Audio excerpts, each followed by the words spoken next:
Okay. Good evening, everybody. On that note, David Moore, Guys One News. You've only been around Brandon for 2 years. You've been around a lot of really good kickers through your career. Is he kicking as well right now as any kicker you've been around? I think that would be fair. Yeah, I've been very fortunate to be around some very good kickers, and I can't rank them, but as far as the consistency over the course of 2 seasons, I mean, this is a stretch that's been very special, and he's right there, I think, with the tops of the tops that I've been around, and that I'm sure other people have coached too. It's pretty fantastic when you feel like you can make every kick from wherever. Yeah. I think too, it's at AT&T, he's 41 of 42. Have you ever been around a kicker who's had that? 41 of 42, yeah. Percentage over a couple No. seasons? What was the one that he missed? It was a week or 2 ago, wasn't it? I can't remember. Yeah, I mean, that's I don't know, some of it's speechless, honestly. It's like, this past game, in pregame warmups and those first couple of field goals, I felt like there was limitless range. And the operation was so good, the protection was good, and his ball striking, and I was like, my gosh, I think we can make pretty much any kick that we want or need. And I felt that way a lot of times, but you get into some games and it just felt good and a little bit different. But hopefully, I'm sure he'll keep it up. But he's fantastic, man. All right, so I'll set the LLS. Set an NFL record, 14 kicks, over 50 yards. Have you ever seen a deep ball kicker like that? And I know Mike was playing field position late in the fourth quarter, but do you think he could go for 70? You said limitless. I mean, yeah. In the fourth quarter when they punted, when he really had, he was in range, I guess. Yeah, I mean, I think we punted from the plus 48. I think the score and the kind of the mode of the game told us punt, but 66-yarder or 48-yard line would be a 66-yarder, would not be out of the realm of a possibility. Now, if we were down 10 and that could have cut it to 1 score, or it's a tie game and it pushes us in the lead, I think you probably have a debate to kick the field goal there. But the way the game was going, it wasn't a question of could he make the 66-yarder. I think it was just playing the game the right way with the defense doing a good job and the field position and being a part of it. But his brain works so well too that nothing frazzles him. I mean, whether it's a long kick or an important kick or a missed kick and I got the next kick, it's really cool to see somebody that poised and that confident, step out there and basically swipe at every ball and make it. John Todd, Archer of the ESPN. Nick Vigil hasn't practiced at all since the Steeler week. That's right. How's he do this? I think he's a baller, and a lot of his experience, gives him the ability to not practice, but also perform on Sundays. So yeah, he hasn't practiced at all since that Steelers game during the course of the week, and up until this past game, he's played all special teams, all 4 phases, with no practice reps. And then he goes into the game, and from a special teams coach's perspective, when he goes out there, absolutely the job that he's going to do because he's so consistent, reliable, and good. And then we found out in pregame warmups that Eric Hendricks wasn't going to dress, and so Nick, an hour and a half before the game, hey, you're going to start. And so we elevated Darius Harris. So I got with him about the 120-minute mark. Said, hey, you're up, Darius. You're going to take all of Nick's reps on special teams because Nick is now starting on defense. And so schooled him up, scratched out jersey 41, put in jersey 47, and on we went. But during the course of the week, without Nick practicing, I know I'm probably going too long, it gives opportunities for younger guys to take those reps. So Brevin Spanford has taken a lot of punt pro reps. Darius Harris has gotten some of the work on the other phases. And so I feel like we're very well prepared personnel-wise to handle if somebody's up or somebody's down and the next guy goes in, that we've gotten a lot of work with those young guys in practice because Nick hasn't practiced. So it's cool to see how it's all come together, and can't say enough about Nick. I've watched him over the years on special teams and have always really admired his ability and his motor, and to be able to be on the same team with him this year has really been fantastic, and it's been probably exceeded what I've even seen on tape, just the guy, in the meeting room, the practice field, even though he doesn't practice, and then for sure on Sundays. John Fassel, The Athletic, just taking you back to that play where you guys punted it down to, I think it was Tampa 6, and CJ made that stop there. Yeah. You seemed real fired up on the sideline. How was he able to make that play? I mean, that was a great play. I mean, first of all, he has the ability to run. What is he, 30, 34, 24 years old? Yeah. I mean, he's running as good as he's ever run, which is amazing for a guy that's, I think, 34, to have the legs that can do that. So it's speed, it's absolute ferociousness, because, he's getting double-teamed out there all the time. They ran somebody out to double-team, but the guy running out couldn't catch him.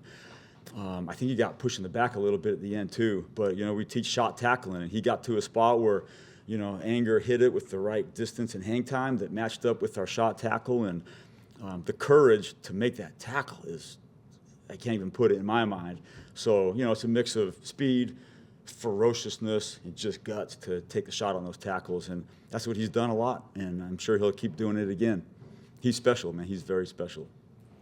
Saudi's The Athletic. John, last night Cooper was telling us about his emotions when he took the sack, and it was down at the 40, and then realizing his kicker's Brandon Aubrey. Just when you're watching that unfold, what are you feeling, knowing that you guys are going to try to kick a field goal there and it got pushed back a little bit more?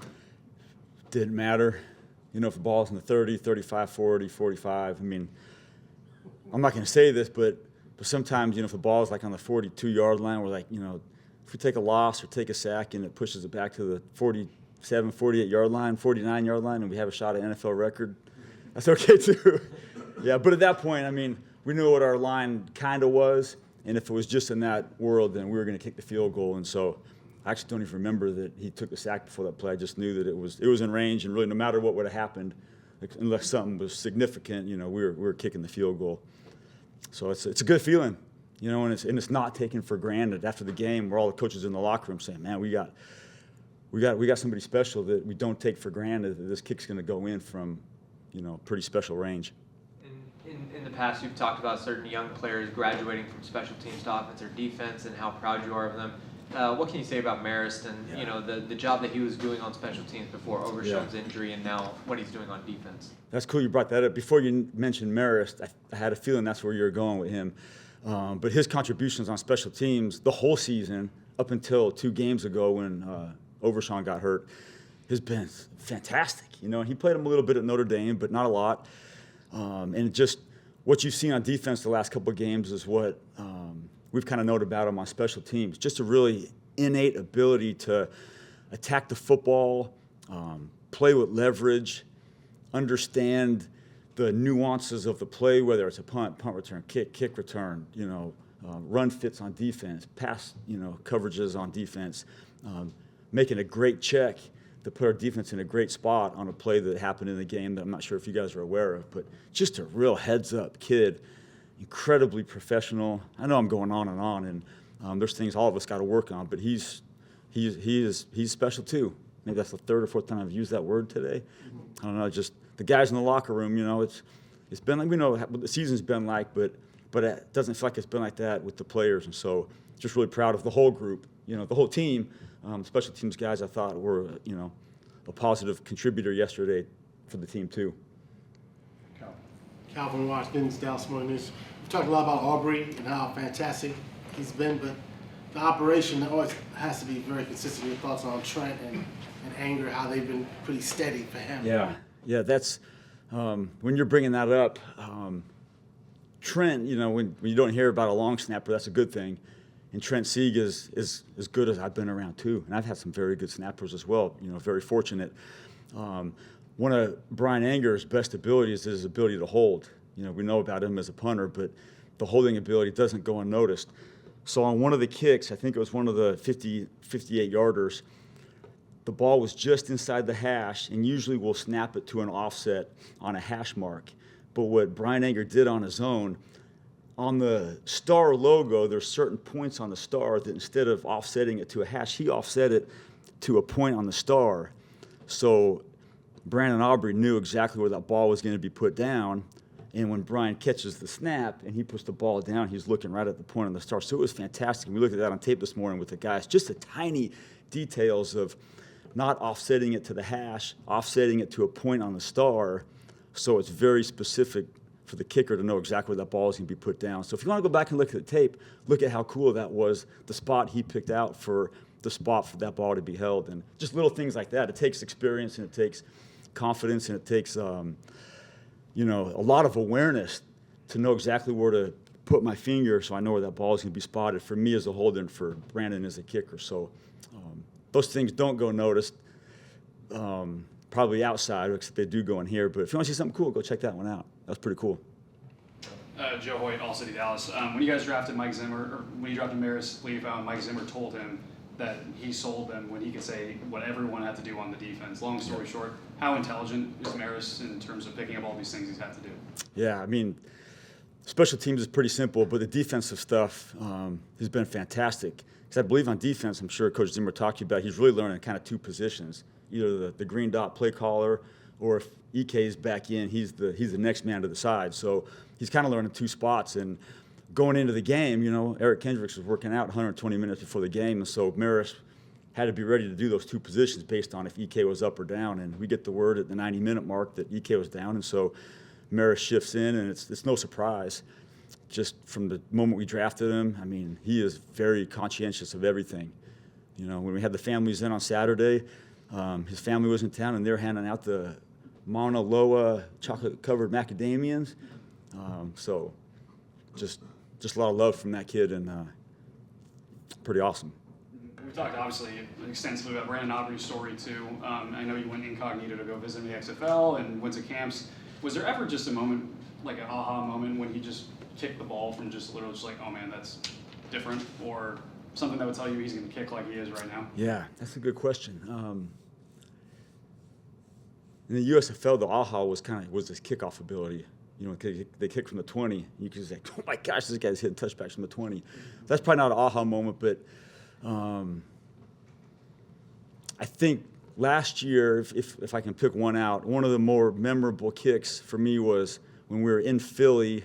It was a 53, 54, 55-yarder, and I think it was to tie the record for most consecutive kicks made to start a career. I think it was something like that, maybe his 18th kick. And it was a deep one, and the conditions were not good. And I'm thinking in my head, this is a hard kick. You know, we call him out there, we send him out there. I'm thinking, this is a hard kick. If he makes this guy's a baller.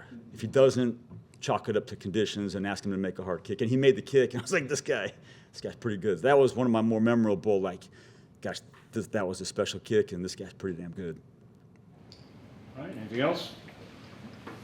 I'm just looking back on this. So you're saying it's on the first field goal that he put on the corner of the star?